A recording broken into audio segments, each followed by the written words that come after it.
Along with all the show cars, such as this Liberty University Camaro Z01 1LE, the LU Auto Show also offers a competition.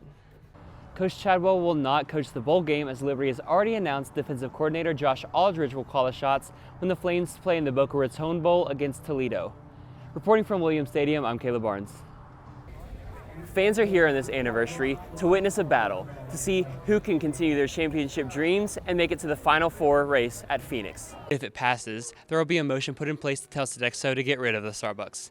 Reporting live from Starbucks, I'm Caleb Barnes for DIGI 343 News. In November, Liberty announced plans to build a new parking garage right here around the north part of campus to help open up some more space, but those plans are not scheduled to be completed until the spring of 2024. For 343 News, I'm Caleb Barnes. The NASCAR playoffs kicked off in Darlington, South Carolina. Fans raced to the track from across the nation for the sold-out Southern 500, one of NASCAR's most prestigious races. Driver Michael McDowell offers insight on why this race is so special. Just has a lot of historical value and just a lot of meaning to the drivers, because it's so tough, it's so hard. It's so hard just to do 500 miles by yourself, let alone win the race. So it's definitely a crown jewel race for us. Fans were indeed treated to a jewel of a race. Multiple playoff drivers had issues throughout the evening as drivers tried to master the track too tough to tame. Ultimately, this crown was claimed by a king, as Eric Jones, driving the number 43 car owned by the king, Richard Petty, won the race. Things at the River Ridge Mall revved up as the LU Auto Show zoomed into town. This is the second edition of the Auto Show, which saw attendance from various manufacturers, from common names such as Ford, Toyota, and Chevrolet, to foreign exotic constructors like Audi and Bentley. So what fueled excitement about the Auto Show?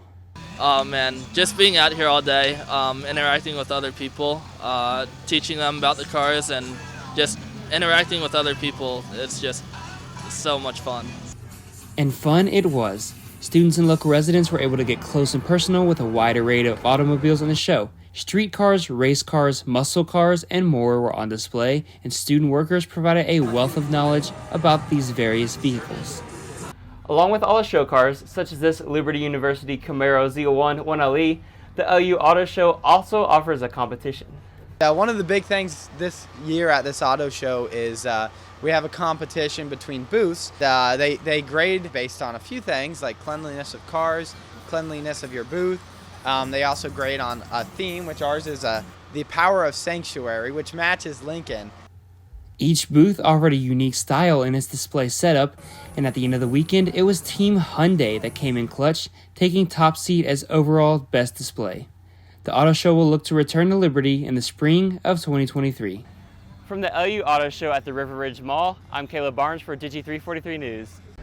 On Sunday afternoons from February to November, people across the country turn on the TV or drive to the racetrack to see what NASCAR is all about.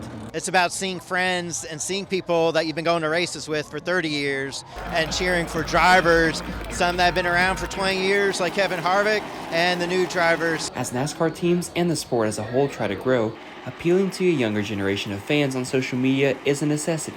Well, I think for a lot of fans it's important because sometimes they're not able to come to the racetrack or the game or what have you, so having that ability to see things on social, be it Twitter, Facebook, Instagram, TikTok, whatever, it kind of gives them a peek behind the curtain as to what's actually happening. Social media managers within the sport are finding new and unique ways to give a new perspective.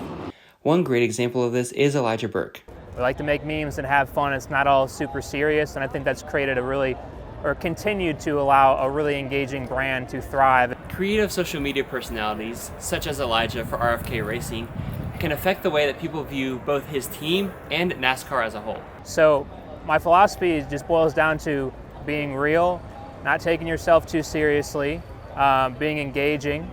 He kind of sets the tone. Part of the reason why RFKs is really good is because they have people there that are willing to experiment. Their bosses are willing to let them experiment and give them more of a rope. And I think that you're seeing a lot of engagement there because they're having fun with it and they know that they will engage with fans. This engaging approach has grown RFK Racing as a brand and can potentially have an effect on growing the sport as a whole. For 340, I'm Caleb Barnes. Starbucks is causing a stir here at LU. Trouble may be brewing for the coffee company on the grounds of some of their political beliefs. The liberal leanings of the Java giant contrast with the Christian conservative beliefs held by the university. In late September, the Liberty SGA Student Assembly voted 62 to 60 in favor of removing Starbucks from campus.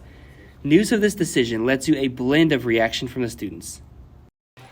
I mean, if you got rid of Starbucks, I would have to relearn a whole new company. Might not even get the same pay. Probably have to redo my whole schedule in general. You know, it would affect pretty much everything. We are pro-life university, and Starbucks funds underground abortions, which is not okay. And as pro-life people, we should not allow our money to go to that if that's what we truly stand for. There are 2 Starbucks locations on Liberty campus, with the most popular spot located here in the Montview Student Union. Removing Starbucks raises another question. What would replace it? Personally, I want Cookout to replace it, but I think La Vida or Joe Beans. Starbucks is safe for now as the Student Government Senate rejected the bill. It has since been sent back to the Student Assembly for refinement as they did not poll students before proposing the bill and were asked to make adjustments.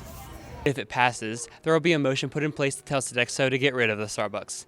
Reporting live from Starbucks, I'm Caleb Barnes for DIGI 343 News.